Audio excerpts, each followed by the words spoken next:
여러분들은 특별한 은사를 가지고 있으십니까? 어떤 분들은 나는 특별한 은사가 없어, 그냥 너무 평범해, 그렇게 생각하시는 분이 있으신지 모르겠습니다. 근데 하나님께서는 우리 모든 각 사람에게 특별하신 은사들, 남에게 없는 은사들을 허락하여 주신 것이죠. 고린도전서 12장을 보면 은사에 대해서 쭉 기록을 하고 있습니다. 그 은사를 보면 지혜의 말씀, 지식의 말씀, 또 병 고치는 은사, 예언, 영분별, 방언, 통역, 이런 등등의 은사가 나와져 있습니다. 사람들은 여기에 해당이 없으면 은사가 없는 걸로 알아요. 그렇지만 여기에 해당이 되지 않아도 우리 모두에게는 하나님이 주신 특별한 은사가 있어요. 그리고 또한 그 은사를 우리가 더욱더 발전시키고 그 은사를 통하여서 주의 몸된 교회와 지체들에게 덕을 세우는 데 우리가 마음을 둬야 하는 것이죠. 사람들마다 남의 떡이 더 커 보인다고 나는 없는 것 같고 다른 사람에게는 은사가 많은 것처럼 생각하는 사람들이 있습니다. 또 우리가 여기에 보면은 고린도전서 12장에 보면 특별히 영적인 은사를 우리가 이야기를 할 때 그 영적인 은사 중에서 특별히 예언의 은사라든지 병 고침의 은사 같은 그 신유의 은사들은 대부분 많은 사람들이 그것을 원해요. 그러다 보니까 만약 이런 은사를 가지고 있으면, 그래서 방언의 은사, 이런 은사들을 가지고 있어도 나는 은사가 없다고 생각하는 경우들도 많이 있습니다. 그런데 하나님의 백성들, 부르심을 받은 자들에게는 누구든지 하나님께서 특별한 은사를 주심을 우리가 알아야 돼요. 제가 설교를 준비하면서 재미있는 이야기를 하나 읽었어요. 제목이 뭐냐 하면 할머니의 예언, 그런 제목입니다. 어떤 목사님이 이제 어느 교회 부임해서 설교를 하는데 어떤 할머니가 맨 앞자리에 앉아갖고 그 설교를 너무 경청을 하는 거예요. 그러니까 교인들도 얼마 안 되는데 이 앞에 앉은 할머니가 목사님 설교를 너무 경청을 하니까 이 목사님이 힘이 나는 거예요. 그래서 설교를 할 때마다 막 그냥 정열적으로 설교를 합니다. 근데 옛날 어떤 목사님들 보면 설교할 때마다 이 강대상을 한 번씩 이렇게 쿵쿵 치는 분들이 계셨잖아요. 강조할 때마다. 그래서 이 목사님이 강대상을 쿵쿵 치면서 설교를 하시는 거예요. 그런데 이 강대상 위에는 물컵이 놓여져 있습니다. 그래서 강대상을 한번 쿵쿵 칠 때마다 이 물컵이 바깥으로 조금씩 삐져나가는 거예요. 그러다가 이 목사님이 마지막 클라이막스 부분이 되었고 강대상을 꽝 치면서 설교를 하는데 그만 물컵이 밑으로 떨어져 가지고 박살이 나고 말았어요. 그랬더니 이 할머니의 예언, 앞에 앉아서 하는 얘기가 뭐라 그랬을까요? 내 그럴 줄 알았다 그랬대요. 그게 할머니의 예언이에요. 그렇죠. 예언이라고 하는 것은 사실 이런 것이 예언이 아닙니다. 하나님의 말씀을 받아서 그대로 전하는 것이 예언이죠. 오늘 많은 이단들이 자기가 하나님의 말씀을 받았대요. 그러면서 많은 이야기들을 합니다. 그런데 그 예언들 가운데 잘못된 것이 얼마나 많은지 몰라요. 여러분, 우리가 은사라고 하면 비단 이런 예언뿐이겠습니까? 신유의 은사뿐이겠습니까? 영분별의 은사뿐이겠습니까? 하나님이 주신 모든 것들이 우리에게 은사로 사용되어질 수 있습니다. 어떤 사람들은 낯선 사람한테 잘 다가가는 사람이 있어요. 왜? 어떤 사람은 낯가림이 심한 사람이 있잖아요. 근데 어떤 사람은 새로 이렇게 처음 보는 사람한테 잘 다가가서 그 사람들하고 얘기도 잘하고 또 그 사람을 이렇게 교회 멤버로 이렇게 적응하는데 큰 도움을 주는 그런 사람이 있어요. 또 어떤 사람은 분위기 메이커 역할을 하는 사람이 있어요. 그 사람이 그 모임 가운데 있기만 하면 유쾌해지는 거예요. 활기차지는 거예요. 그래서 여러분, 각 사람에게 나는 남보다 조금 이 부분에 대해서 뛰어난 것이 있어, 그러면 그게 하나님이 주시는 하나의 은사가 되어집니다. 그래서 우리 각 사람 한 사람 한 사람은 하나님께서 우리 모두에게 특별한 은사를 주셨다라고 하는 것입니다. 특별한 은사를 주셨다라고 하는 것은 어떤 의미가 있는가? 우리에게 하나님께서 특별한 계획을 가지고 계심을 말하는 거예요.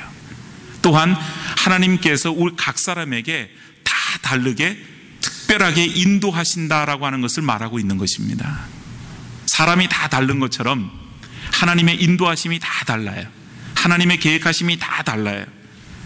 그렇기 때문에 오늘 우리가 하나님의 특별하신 계획 속에서의 하나님의 인도하심을 다 깨달아야만 합니다. 지금 우리가 하나님의 인도라고 하는 주제를 가지고 말씀을 나누고 있잖아요.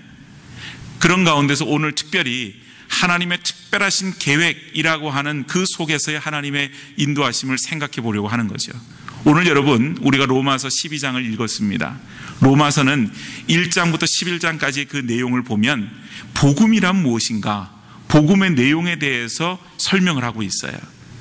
그 다음에 12장부터는 우리의 삶 속에서 실질적으로 복음이 어떠한 의미로서 어떻게 나타나는가라고 하는 것을 말해줍니다.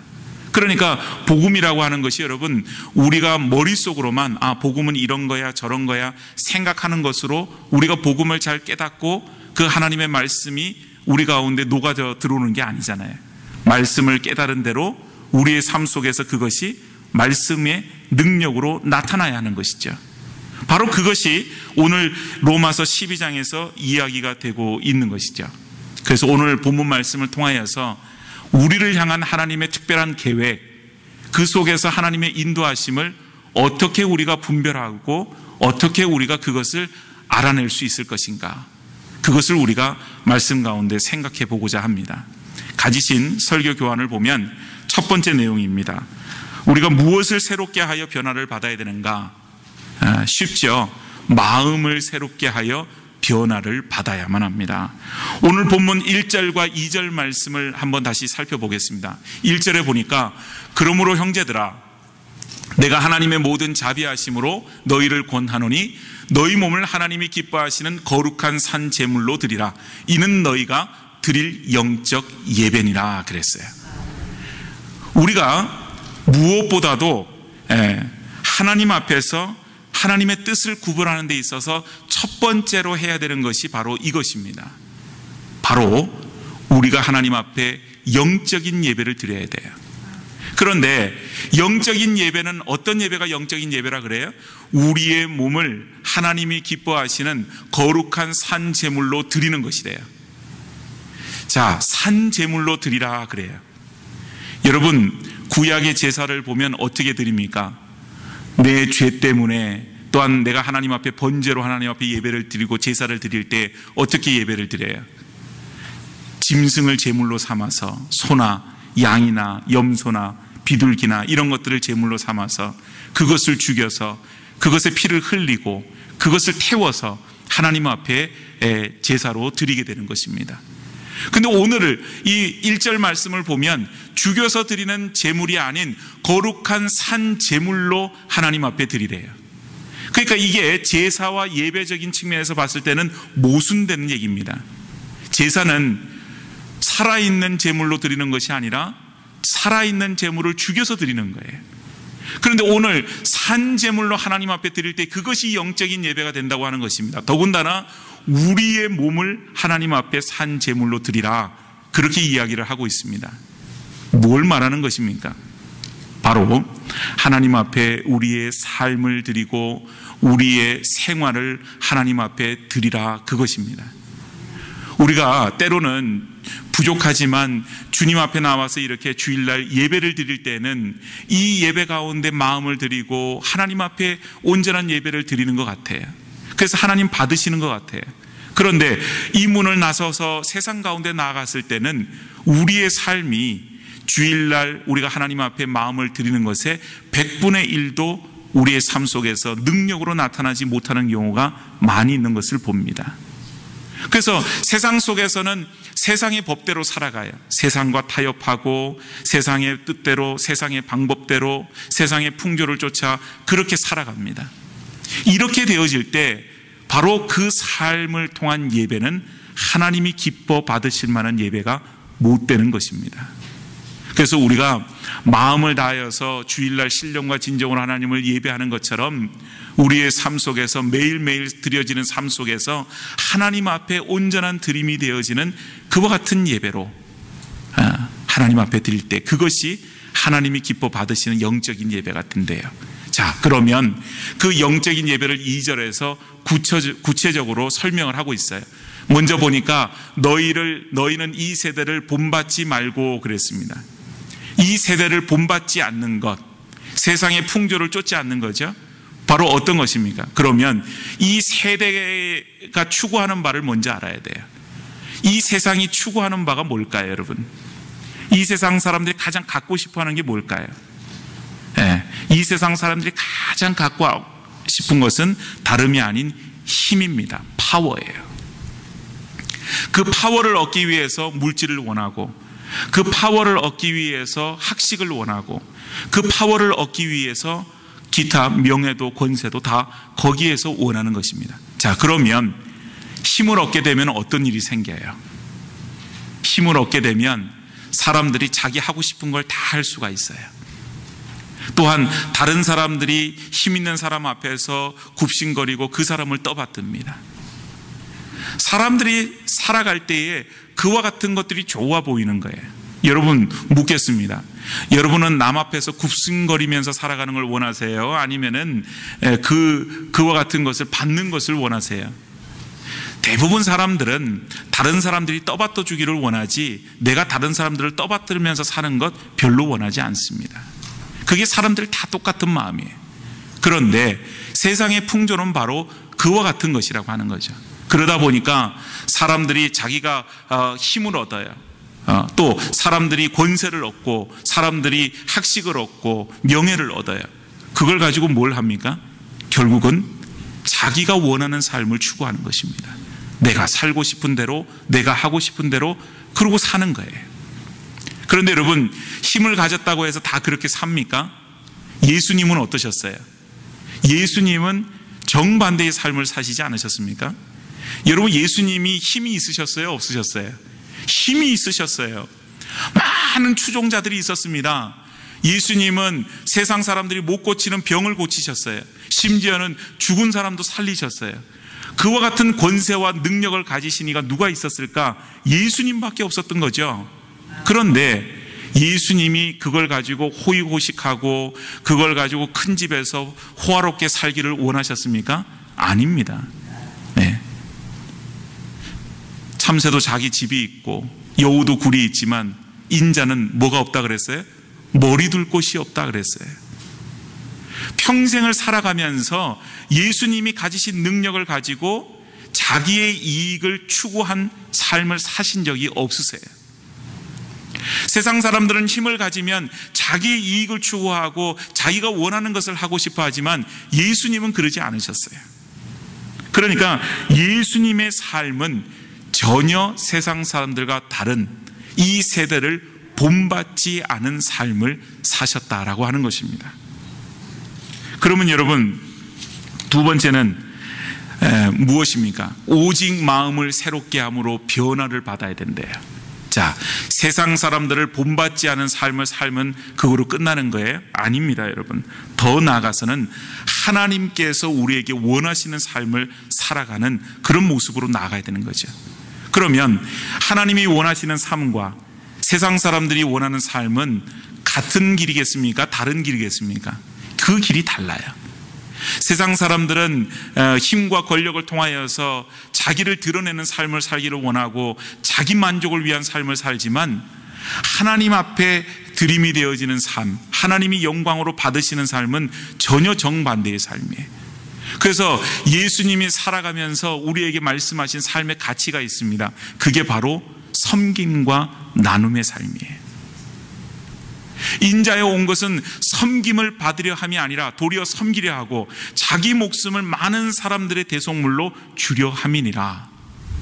마가복음 10장 45절에 분명히 예수님이 이 땅에 오신 목적을 말씀하고 있잖아요. 그러니까 내 능력으로, 내 힘으로, 내가 가진 것으로 인하여서 내 배만 불리는 삶이 아닌 예수님의 삶, 예수의 제자로서 우리가 따라가야 되는 삶은 마음을 새롭게 함으로 변화를 받아서 예수님이 기뻐하시는 그 삶의 가치를 실현하는 삶이라고 하는 것이죠. 그러면 그와 같은 삶이라고 하는 것이 세상의 것을 거스리는 삶이에요. 그렇기 때문에 우리가 힘들고 어려운 삶이 되어집니다. 우리에게는 욕심이 있어요. 욕망이라고 하는 것이 있어요. 편하게 살고자 하는 마음, 또 누리고자 하는 마음, 또한 나 자신이 남들 앞에서 드러나고자 하는 마음, 이런 것들이 저마다 다 우리 안에 있는 것입니다. 그 결과는 결국은 뻔한 거죠. 무엇 때문에 그와 같은 마음이 생기나요? 바로 죄라고 하는 놈 때문에 그런 거죠. 죄성이 우리가 안에 있기 때문에 그런 거예요. 그래서 마음을 새롭게 함으로 변화를 받아라. 그 얘기는 마음을 새롭게 하지 않고 가만히 있으면 우리의 삶이 변화가 안 돼. 변화가 된다고 하는 것은 우리가 예수를 믿고 거듭나는 것입니다. 예수를 믿고 새로워지는 것입니다. 그런데 이 세대를 그대로 따라가는 것은 변함이 없어요. 똑같아요. 예수를 믿었어요.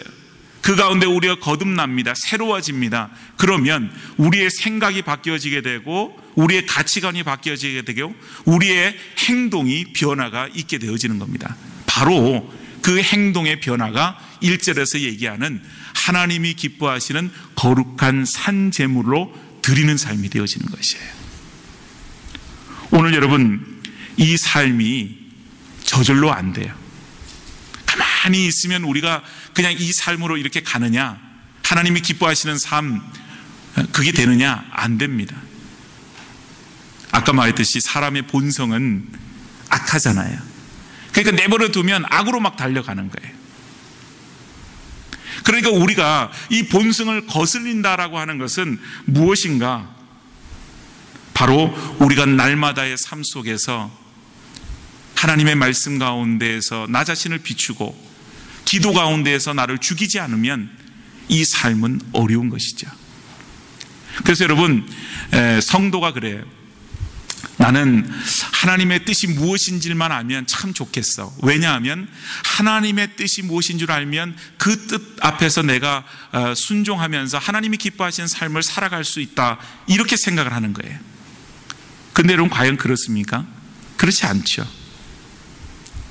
하나님의 뜻을 우선 알려고 하면 우리의 본성을 거스리는 삶을 살아야만 해요. 하나님이 기뻐하시고 온전하신 뜻이 무엇인지를 분별하라. 그 분별하려고 하면 우리의 삶을 통하여서 이 세대를 본받지 않고 마음을 새롭게 하여서 이 세상 가운데 우리의 삶을 하나님 앞에 거룩한 산 제물로 드리는 삶이 되어져야지 분별이 되는 겁니다. 이기적인 욕심 속에서는 분별이 안 돼요. 내 욕심대로 살고자 하는 마음만 꽉 차 있을 뿐이지 하나님이 기뻐하시는 삶 살기가 어렵습니다. 그런데 결국은 내 자신을 그래서 죽이고 내 생각을 죽이고 내 마음을 변화시키려고 하면 뭔가를 해야 되는 거예요. 그게 바로 말씀 앞에 나를 세우는 겁니다. 그게 바로 기도로 나를 죽여야 되는 거예요. 날마다의 삶 속에서 그게 되지 않으면 우리 속에 스물스물 뭐가 살아날까요? 나의 의가 살아나요. 내 생각, 내 주장, 내 욕심, 이런 것만이 자꾸 살아나올 수밖에 없는 것이죠. 오늘 마음을 새롭게 함으로 변화를 받아 하나님이 기뻐하시고 온전하신 뜻이 무엇인지를 분별하는 저와 여러분들의 삶이 되어줄 수 있기를 축복합니다. 두 번째는 무엇을 통한 인도하심을 경험해야 되는가? 공동체를 통한 인도하심을 경험해야만 합니다. 여러분, 하나님이 사람을 만드실 때 다 다르게 만드셨어요. 열이면 열 다 달라요. 교회에서도 그렇잖아요. 여기 앉아있는 여러분들이 오랫동안 신앙생활을 했다고 해서 닮아가는 부분도 있지만 다 달라요. 생각하는 게 다릅니다. 가지고 있는 재능이 다 달라요. 받은 은사가 다르고 분량이 달라요. 그 얘기가 어떤 의미일까요, 여러분? 다르다라고 하는 것이 우리 한 사람 한 사람으로는 불완전하다고 하는 것입니다. 완전하지가 않아요. 그래서 한 사람 한 사람이 불완전하지만 하나님께서 그 한 사람 한 사람을 통하여서 그 사람의 마음이 하나로 모아지게 될 때 보다 하나님의 뜻을 분명하고 잘 깨닫게 되어질 수가 있는 것입니다. 왜 자꾸 교회에서 어려움이 있으면 기도 제목을 나누고 함께 기도하시고 함께 마음을 모아서 기도하세요. 그런 얘기를 할까요? 또 여러분, 교회가 어떤 어려움이 있고 기도 제목이 있으면 교인들에게 이 문제에 대해서 우리가 합심해서 함께 같이 기도합시다. 왜 그렇게 요청할까요? 한 사람 한 사람의 것으로는 다 부족하고 불완전하지만 우리가 같은 마음을 품고 한 마음이 되어서 한 마음으로 하나님 앞에 간구하게 될 때 마음이 모아지게 되고 하나님의 뜻에 보다 근접하게 우리가 순종하며 나아갈 수 있는 힘을 얻게 되어지는 것입니다. 오늘 여러분 3절에서 8절 말씀을 보면 그 얘기가 쭉 나와 있어요. 첫 번째 3절 말씀을 보면 뭐라고 얘기하냐면은 각 사람에게 나눠 주신 믿음의 분량대로 지혜롭게 생각하래요. 사람이 생각할 그 이상의 생각을 품지 말라, 그렇게 이야기를 합니다. 사람들이 추측을 많이 해요. 그러다 보니까 이게 하나님의 뜻인가 저게 하나님의 뜻인가 분별이 안 서는데 어떤 부분에 대해서는 막 추측해가지고 이게 하나님의 뜻이라고 오해하는 경우가 있습니다. 주로 누가 그걸 많이 하느냐? 이단들이 많이 해요. 하나님의 뜻이 무엇인지 모르는데 그거를 너무나도 분명하게 얘기하는 거예요. 이게 하나님의 뜻이라고. 하나님이 어젯밤에 오셔서 나에게 말씀하셨다고 이런 식으로 막 얘기를 해요. 그런데 추정하는 것은 대단히 위험한 일입니다. 우리가 여러분 분명한 것은 하나님께서 우리 가운데 말씀하신 것이 확실한 것이 있어요. 그 확실한 것은 하나님의 말씀을 통하여서도 검증이 되어집니다. 그런데 그 확실한 것은 확실한 것이지만 불확실한 것들에 대해서도 확실하게 얘기하면 안 돼요. 그래서 무엇보다도 우리가 확실한 것은 확실한 대로, 불확실한 것은 불확실한 것들대로 생각해야지 모든 것을 다 순간적으로 그렇게 하면 안 됩니다. 그러면 불확실하게 되면은 그거 어떻게 해야 돼요? 그 가운데 하나님의 뜻을 모르잖아요. 그러면 시간을 더 가져야 되는 겁니다. 시간을 더 가지고 기도하고 거기에다가 더 마음을 두고 기도하고 그러면서 하나님의 뜻을 깨달을 때까지 더 시간을 가지는 것이 더 필요한 것이죠. 두 번째는 교회 공동체 속에서 무엇보다도 다른 지체들을 인정하는 것이 필요하죠. 각 사람이 달라요. 그래서 다른 사람의 이야기에 귀를 귀담아 들어야 됩니다. 항상 어떤 경우가 위험하냐? 내 생각만이 옳다고 주장하게 되면 그게 위험한 거예요. 내가 생각할 수 있어요. 그래서 내 생각이 맞다고 생각할 수도 있습니다. 그렇지만 한 번쯤은 다른 사람의 이야기에 귀를 기울이는 것도 필요한 것이죠. 여러분, 교회에서 여러 가지 회의를 하잖아요. 중요한 일을 앞두고 여러 가지 회의를 할 때 때로는 결정하기 어려울 때가 있어요. 이 사람은 이런 얘기를 하고 저 사람은 저런 얘기를 하니까 참 어렵잖아요. 그렇게 결정하기 어려울 때에 가장 합리적이고 좋은 방법이 무엇입니까, 여러분? 뭐예요? 다수결이에요, 다수결. 찬성하는 사람 손 드세요. 반대하는 사람 손 드세요. 그래서 수가 많은 대로 결정하는 것이 제일 합리적이고 민주주의적인 거예요. 그러나 교회에서는 그렇게 하면 안 됩니다. 교회는 합리적이고 민주주의를 추구하는 곳이 아니에요. 교회는 신앙적인 것을 추구하는 것입니다. 그래서 여러분, 의견이 반반으로 거의 나누어졌다고 하는 것은 마음이 하나 되지 않았다는 뜻이에요. 그러면 우리에게 뭐가 더 필요하다는 얘기입니까? 기도가 더 필요하다는 얘기고 시간이 더 필요하다는 얘기예요. 그러면 교회의 지체들이 그것을 민주주의적으로 다수결로 결정할 것이 아니라 뭘 해야 돼요? 그 문제를 놓고 더 간절한 마음으로 기도해야 되는 것입니다. 오늘 이제 목사님이 큰 교회를 담당하시고 계시다가 은퇴를 하시면서 후배 목사님들에게 목회의 노하우를 얘기를 해줬어요. 근데 이 목사님이 뭐라고 말씀하셨냐면 이제 당회를 하는데 큰 교회다 보니까 장로님이 많으신 거예요. 그래서 어떤 일을 결정하는데 이 장로님은 이런 얘기를 하고 저 장로님은 저런 얘기를 하고 하고서 계속해서 그 의견이 대립되더라는 거예요. 그러니까 어느 장로님이 일어나서 목사님 다수결로 합시다. 그러니까 그 목사님이 그건 안 된다고 얘기를 했대요. 그리고 나서 한 달 있다 결정합시다. 그 얘기만 하고는 그냥 당회를 마쳐버렸대요. 그리고 나서 한 달 있다 다시 모였는데 또 똑같이 막 일어나서 자기 주장을 막 하기를 시작하더래요.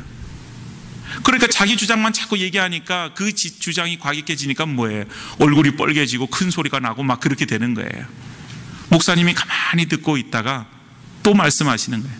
한 달 있다 또 얘기합시다.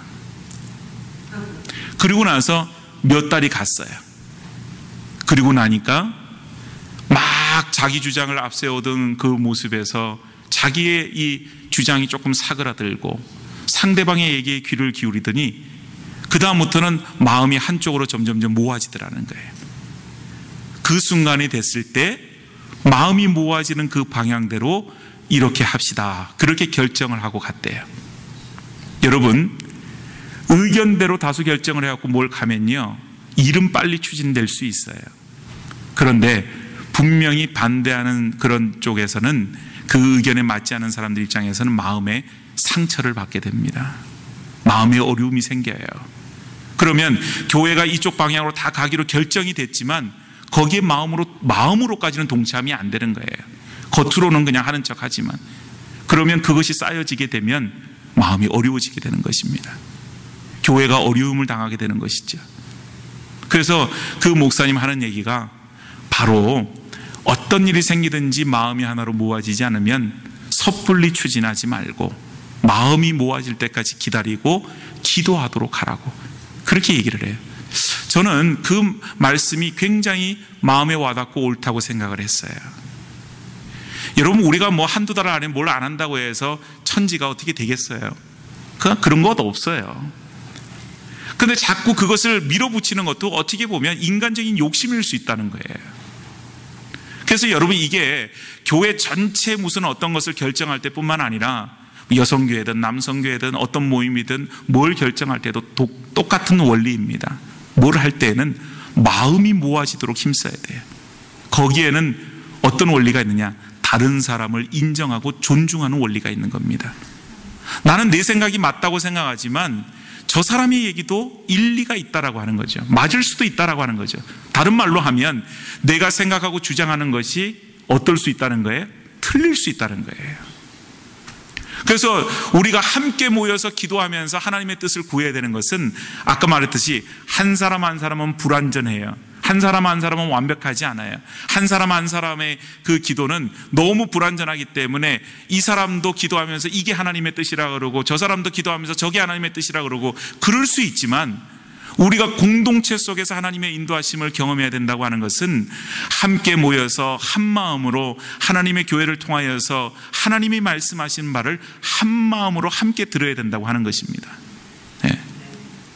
어떤 분이 그랬다잖아요. 하나님께서 자기에게 말씀하셨는데 이게 하나님의 뜻이라고 막 그렇게 얘기를 하대요. 그러니까 목사님이 듣고는 하나님이 나한테는 말씀하신 바가 없는데 좀 기다려 보세요 그랬대요.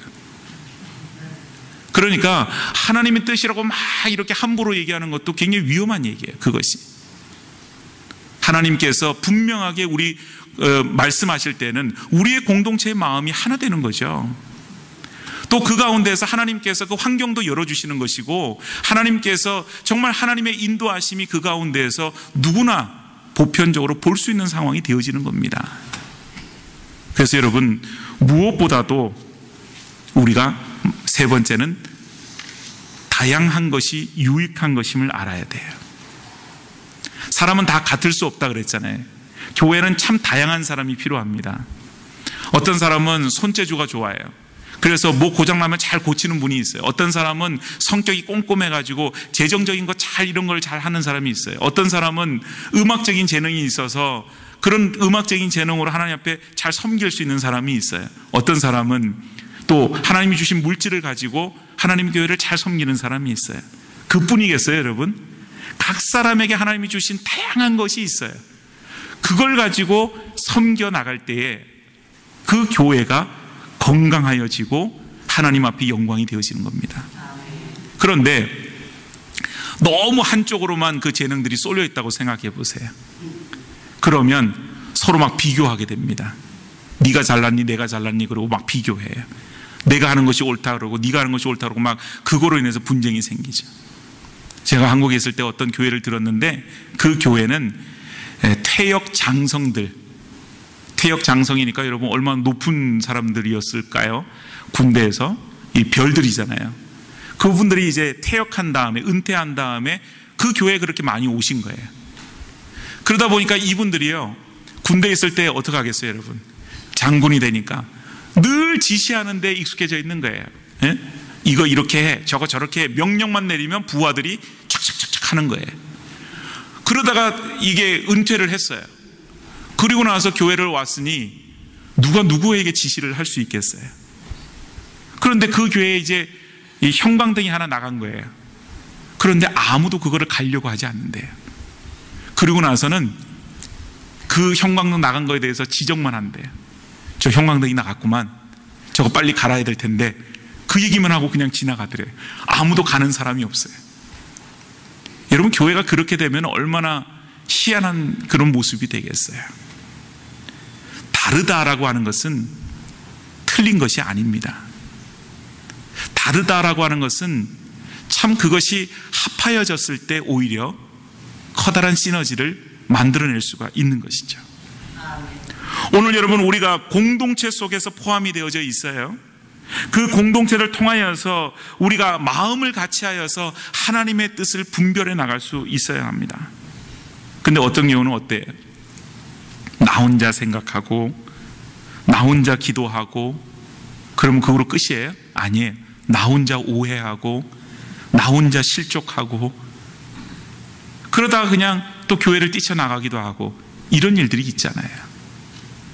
교회는 함께 해야 되는 것입니다. 오늘 여러분 어려움이 있으세요? 함께 기도하십시다. 어떤 분들은 저에게 와서 목사님 이런 그 문제가 있어요. 기도해 주세요. 그렇게 요청할 때가 있어요. 그럼 사실 그렇게 요청하는 것은 제 어깨에다 짐을 하나 더 얹어놓고 가는 것과 똑같은 것입니다. 그렇지만 기꺼이 제가 그 문제를 가지고 새벽 제단 나와서 하나님 앞에 아뢰입니다. 여러분 그것이 그 기도 요청을 한 분에게 좋은 일일까요? 나쁜 일일까요? 좋은 일이겠죠. 누구 한 사람 꼭 저라서가 아니라 누구 한 사람 자기 문제를 가지고 같이 고민해주고 같이 기도할 사람이 있다는 것은 좋은 일이에요. 오늘 우리에게 어떤 문제가 있든지 그것을 꽁꽁 싸매고 혼자서 고민하고 혼자서 갈등을 느끼고 혼자서 힘들어하다가 혼자서 쓰러지지 말고 함께 기도하면서 하나님께서 어떻게 역사하시는지를 함께 바라보고 함께 기도하는 가운데에서 하나님의 뜻이 무엇인지를 그 가운데에서 함께 찾아나가는 그런 것이 되었을 때 나 혼자서 하나님의 뜻을 찾는 것보다 함께 기도하면서 찾을 때 훨씬 더 정확도가 높아지는 것입니다. 오늘 여러분 문제를 놓고 혼자 싸매지 마세요. 고민하지 마세요. 부끄러운 일이 아닙니다. 어려움을 당한다고 하는 것을 다른 사람에게 노출시키는 것이 부끄러운 일 아니에요. 오히려 하나님이 함께 기도할 수 있는 그런 기회를 주신 것이죠. 그래서 한 마음으로 함께 기도하며 나아갈 때 그 가운데에서 하나님이 어떻게 역사하시는지를 보는 것, 그것은 우리 모든 성도들에게 기쁨이 되어지는 일입니다. 어떤 경우 그런 일들이 있잖아요. 기도 제목을 내놓고 함께 기도하는 가운데 그것이 이루어지게 되면 그 기도 제목을 내놓지 않고 그냥 그 문제가 풀려졌을 때 그러면 여러분 그곳에서 막 그 문제가 해결된 당사자들은 기쁨이 넘쳐서 막 펄펄 뛰죠. 그런데 함께 기도하지 않은 경우는 그래요. 그걸 바라보면서 그래 잘됐다. 그게 끝이에요. 함께 기도했던 사람들에게는 그 문제를 해결받은 그 사람의 마음이 똑같은 마음으로 느껴지게 되는 겁니다. 왜 그래요? 같은 마음으로 했기 때문에 그런 것이죠. 오늘 저와 여러분들의 삶이 불완전합니다. 저도 부족하고 여러분들도 부족해요. 목사도 혼자서 기도한다고 해서 그것이 다 바르고 다 하나님의 뜻 아래에서만 되겠어요? 아니에요. 저도 사람의 욕심이 있고 인간적으로 연약해요. 그래서 여러분 한 마음으로 우리가 늘 기도하게 될 때 하나님이 우리의 마음을 하나로 묶어주실 것이고 그 가운데에서 하나님이 기뻐하시고 또 온전하신 뜻이 무엇인지를 우리가 분별하게 될 줄로 믿습니다. 그와 같은 삶을 저희가 살았으면 좋겠습니다. 마지막 세 번째는 다른 사람에게 무엇을 행해야 되는가? 바로 사랑을 행해야만 합니다. 9절부터 21절까지에 보면 다른 사람을 어떻게 사랑해야 되는지를 얘기를 합니다. 그런데 사랑을 행해야 된다, 행동으로 해야 된다 그러면서 그 사랑의 행동은 결국은 겸손하고 조화롭게 이루어져야 된다라고 하는 것을 이야기해 주는 거예요. 여러분, 다른 사람을 사랑한다고 하는 것은 어떤 의미가 되는가? 결국은 우리의 마음이 그로 말미암아 새로워지는 거예요. 이전에는 우리의 마음이 이 시야가 좁습니다. 그래서 보이는 것만 보여요. 그런데 다른 사람을 사랑하다 보니까 이 마음의 폭이 넓어지는 거예요. 그래서 안 보이던 것도 보이고 그렇게 되는 겁니다. 물론 남녀 간의 사랑은 좀 다른 것 같아요. 남녀가 사랑할 때에는 눈에 뭐가 씌어진다고요? 콩깍지가 씌어진대요. 그래서 남녀가 사랑할 때는 오히려 보이던 것도 안 보인다 그래요. 네. 실제로 그런 것 같아요. 그런데 그리스도 안의 사랑은 정반대입니다. 안 보이는 것이 보이게 되는 거죠. 네. 사랑함으로 인하여서 우리가 하나님의 마음을 품게 되기 때문에 그렇습니다. 사랑은 내가 할 수 있는 게 아니에요. 사랑은 사람이 할 수 있는 게 아니다 이 말입니다. 하나님이 우리를 사랑하시고 그 사랑을 우리가 바라보면서 우리가 그로 말미암아 내가 사랑을 받은 사람이기 때문에 다른 사람을 그리스도의 사랑으로 사랑할 수 있는 그런 여지가 있는 것이지, 내가 가지고 있는 능력으로, 내가 가지고 있는 어떤 신앙으로 다른 사람 사랑할 수 없어요. 그래서 다른 사람을 사랑한다라고 하는 것은 결국은 하나님의 마음을 품는 것입니다. 그래서 하나님의 마음을 품기 때문에 다른 사람을 사랑하게 되면 하나님의 뜻을 보다 분명하게 분별할 수가 있게 되는 거예요. 두 번째는 사랑은 공동체를 건강하고 행복하게 만들게 됩니다. 여러분, 사랑이라고 하는 것이 이타적인 거잖아요. 이기적인 것이 아니라. 그러다 보니까 남을 먼저 배려하고 나보다 남을 먼저 생각하는 그런 것이 있는 거예요. 그래서 16절에 보면은 마음을 같이 하기에 힘쓰게 된다 그랬어요. 그래서 그리스도 안에서 내 생각과 내 고집만을 주장하는 것이 아니라 다른 사람을 배려하고 다른 사람을 생각하며 그 마음이 하나로 묶어지게 될 때 보다 하나님의 뜻이 무엇인지를 분별하게 되어지게 되는 것이죠. 다른 말로 말하면 다른 사람을 생각하지 않으면 이타적이 아닌 이기적이 될 수밖에 없습니다. 다른 사람과 교류하지 않으면 다른 사람을 존중할 수 없어요. 다른 사람의 말에 귀를 기울이지도 않습니다. 그저 내 안에 있는 내 중심적인 판단, 내 중심적인 결정밖에 할 수가 없는 것이죠. 그렇게 되면 하나님의 뜻을 분별한다고 하는 것은 어려운 일이 되어집니다. 여러분, 예수님이 무슨 마음으로 십자가를 지셨을까요? 자기 자신한테 어떤 유익이 있었을까? 스데반이 돌에 맞아 순교하면서도 자기를 향하여 돌을 던지는 저 사람을 향하여서 주여 저들이 모르고 저럽니다. 저들의 죄를 용서해 주세요. 예수님과 같은 그런 기도를 하였잖아요. 어떻게 그렇게 할 수 있었을까요? 스데반은 사람 아닙니까? 누군가 여러분에게 돌을 던지면 화가 나고 승질이 나지 그 가운데서 그런 마음을 품을 수 있겠어요? 어려워요. 제자들이 무슨 마음으로 순교를 각오하면서 머나먼 여정을 가서 거기에서 복음을 전하고 애쓰고 수고할 수 있었을까? 쉽지 않은 일이었을 것입니다. 무슨 마음이었을까요? 여러분은 신앙생활하면서 무슨 마음으로 다른 사람들에게 선을 행하고 믿는 자로서 어떤 좋은 일들을 내가 아닌 다른 사람을 위해서 뭔가를 하시나요? 무슨 마음인가요? 그 마음은 아마도 하나님이 세상을 이처럼 사랑하사 그 마음일 것입니다. 본래부터 내가 가졌던 마음은 아니지만 내가 하나님의 자녀가 됨으로 말미암아 하나님이 세상을 이처럼 사랑하사 그 마음이 내 안에 들어온 거예요. 그래서 하나님의 마음, 예수님의 마음, 그 마음을 내가 조금이라도 닮아서, 그래서 내가 누군가를 사랑하고 내가 그리스도를 위하여서, 주님을 위해서 뭔가를 할 수 있는 그 어떤 힘과 능력을 가지게 된 것 아닐까요? 사랑을 빼놓고 하나님의 뜻을 얘기한다고 하는 것이 얼마나 어리석은 일인지요. 사랑을 빼놓고 하나님의 인도하심을 말하는 것이 얼마나 모순적인 얘기인 것인지요. 이 세상에 우리가 가지는 어떤 문제도 하나님의 사랑이라고 하는 눈으로 보면 해결되지 못할 문제가 없어요. 교회의 문제, 개인의 문제 다 마찬가지입니다. 오늘 예수님께서 사랑으로 이 땅에 오셨고 사랑으로 십자가를 지셨고 피 흘려서 우리를 구원해 주셨어요.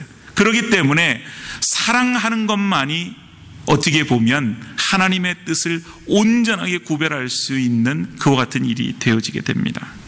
다른 말로 하면 남을 미워하는 마음을 가지고는 하나님의 뜻을 분별할 수가 없다는 말입니다. 오히려 하나님의 뜻 앞에서 순복하는 내 삶이 아닌 내 뜻을 하나님의 뜻이라고 빙자하는 그런 욕심적인 마음만 품게 되어줄 수밖에 없죠. 사랑하는 여러분, 오늘 여러분 한 사람을 한 사람을 향한 하나님의 특별하신 계획이 있으시다는 사실을 믿습니까?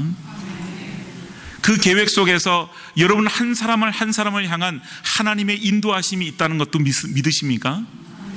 그래요. 하나님은 우리를 향한 특별한 계획이 있고 하나님은 우리를 향한 특별하신 인도하심이 있어요. 그것을 우리가 믿는다면, 그 인도하심 아래에 우리가 마음을 두기를 원한다면 우리가 하나님을 떠난 삶을 통하여서는 분별할 수 없어요. 우리의 삶을 하나님이 기뻐하시는 영적인 예배로 드려야 됩니다. 이 세상을 본받지 않는 것으로 마음을 새롭게 함으로 하나님의 백성으로 이 땅 가운데 살아가는 일들로서, 또 그리스도 안에서 믿음의 형제자매들과 함께 우리의 어려움을 나누고 하나님의 인도하심을 같이 구하며 마음을 합하는 이로써 하나님이 이처럼 세상을 사랑하는 그 마음을 가지고 우리도 사랑의 마음으로 무언가를 바라보고 사람을 바라보게 될 때 거기에 하나님의 뜻이 무엇인지를 분별할 수 있는 능력과 힘을 가지게 되어질 것입니다. 오늘 하나님의 특별한 계획 아래 있는 저와 여러분의 삶이 하나님께서 기뻐하시고 온전하신 뜻이 무엇인지를 분별하는 삶을 통하여 하나님의 특별하신 계획이 우리의 삶 속에서 이루어지는 놀라운 하나님의 역사를 경험하는 저와 여러분들의 복된 삶이 되어질 수 있기를 주님의 이름으로 축복합니다. 같이 기도하겠습니다.